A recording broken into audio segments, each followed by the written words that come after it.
Hello friends, তোমাদের সাথে আজকে মাটন রেসিপিটা শেয়ার করছি। যদি ভালো লেগে থাকে ভিডিওটা লাইক, কমেন্ট অ্যান্ড শেয়ার করে দিও। চলো তাহলে ভিডিওটা দেখতে থাকো। ফার্স্টে আমি কিন্তু আলুগুলো ভেজে তুলে রেখেছিলাম, আর মিক্সিতে প্রথমে দিয়ে দিলাম পেঁয়াজ কুচি, টমেটো কুচি, আদা কুচি, রসুন আর কাঁচা লঙ্কা দিয়ে পেস্ট করতে দিলাম। আর এখানে ফোড়নে দেওয়ার পর এগুলো আমি দেবো পেঁয়াজ কুচি, টমেটো কুচি, রসুন একটা আর গোটা গরম মশলা।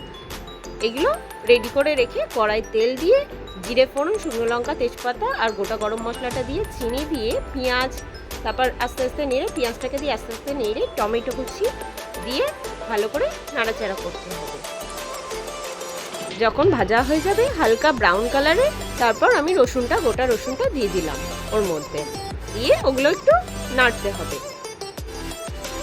তারপর আমি যে আগে থেকে তৈরি করে রাখা পেস্টটা ওর মধ্যে দিয়ে দিলাম, দিয়ে ভালো করে নাড়াচাড়া করে যাতে কড়াই না লেগে যায় এরমভাবে নাড়াচাড়া করতে হবে।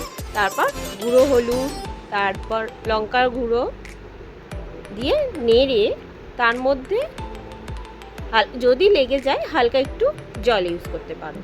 আমি অবশ্য আমার ক্ষেত্রে জলটা লাগিনি, জিরের গুঁড়ো দিলাম, দিয়ে নাড়াচাড়া করে ভালো করে একটু কষাতে হবে। তারপর কাশ্মীরি লঙ্কা গুঁড়ো দিলাম, নুন দিলাম, তারপর আগে থেকে ম্যারিনেট করে রেখেছিলাম নুন, হলুদ আর টক দই দিয়ে ম্যারিনেট করে মাটনটা রেডি করে একটু ফ্রিজে 5 মিনিটস রেখে দিয়েছিলাম। তারপর দিয়ে নাড়ে চেড়ে ওর মধ্যে একটু গোলমরিচ গুঁড়ো দিয়ে দিলাম। ভালো করে কিন্তু কষাতে হবে।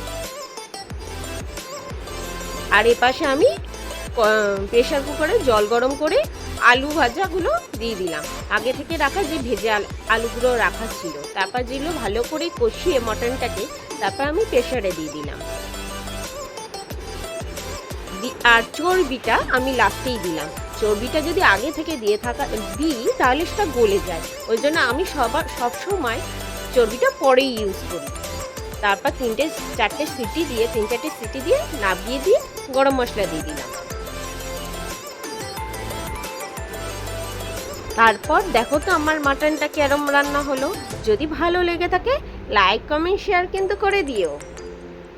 টাটা, চলো বাই। তোমাদের আজকের মেনুটা কিন্তু আমাকে জানিও, তোমাদের বাড়ি কি রান্না হলো আজকে।